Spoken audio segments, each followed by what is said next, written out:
His story has traveled across the country, even across the ocean. But here in Central Florida, specifically Ocala, where it all began, many people still don't know his name. This Black History Month, his son is dedicated to changing that, taking us down memory lane in honor of his father, Reverend Leroy Johnson. Leroy Johnson was a lot of things: a father, husband, reverend, civil rights advocate, philanthropist, businessman, all at a time where society said he couldn't be any of those things. Summer Knowles is joining us in studio. And Summer, a trip to Harlem, New York as a child changed his life. It absolutely did. And that is where he saw Black entrepreneurs, Black high society, possibility. And it changed him and what he believed was possible, not only for himself, but also for his hometown of Ocala that he loved so much.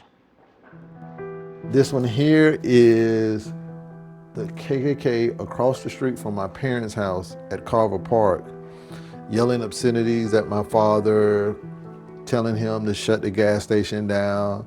We're gonna kill you. We're gonna burn your house down. Larry Johnson says those threats were aimed at his father, Reverend Leroy Johnson, because of what he was building and who he was building it for. Why were they doing that again?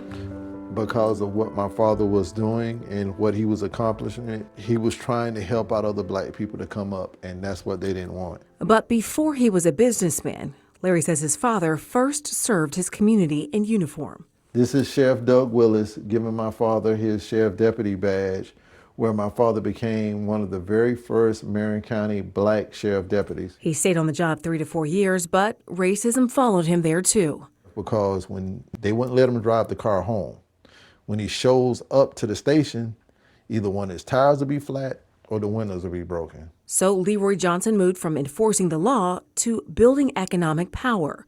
Larry says his father had already learned business up north in Harlem, New York, where a restaurant owner he worked for saw his work ethic, made him a partner, and then taught him how to run a business. Years later, armed with knowledge and capital, back in Ocala, he bought a diner downtown. But when desegregation changed where people could eat, he pivoted into what everybody needed: gas. The Klan came up there in 1974 to Gates gas station with cocktail bottles to throw at the gas pumps to set the gas station on fire and to blow it up. And that's the one that he shot up with his sheriff revolver that he had from the sheriff's department. And then when the police did call, they came up there talking about that it was a big Black man with a gun robbing the gas station, which he owned the gas station, so how can you rob yourself? Larry says Gates gas station became a lifeline, especially for Black families who needed to get to work or keep their homes warm. Some people who was like down on their luck and didn't have no money for gas and said they were gonna pay my dad later, he'll let them get some free gas, chop it up, we'll pay you, pay me next time. For the winter months, if they could not afford kerosene, he would let them get kerosene for free. And Larry says because his father had collateral, he could do something most Black business owners could not at the time: get bank loans.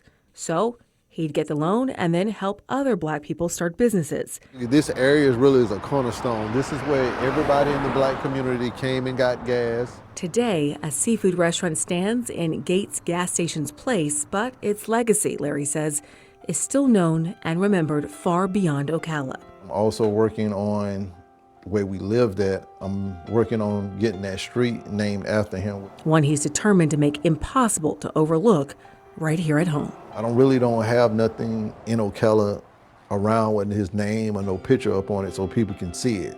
If they see it, they'll have to Google it or go online or have to call me to come out here and see it. But my father's deserving of a street sign. And last year, Larry Johnson asked city leaders to rename part of Southwest 12th Avenue right in front of the home where he grew up as Leroy Johnson Boulevard. It did not get enough votes last time, but he does plan to try again next month. And then next, he hopes to write a book and eventually even see his father's story become a movie. We will certainly keep you updated on his progress. Guys, back to you.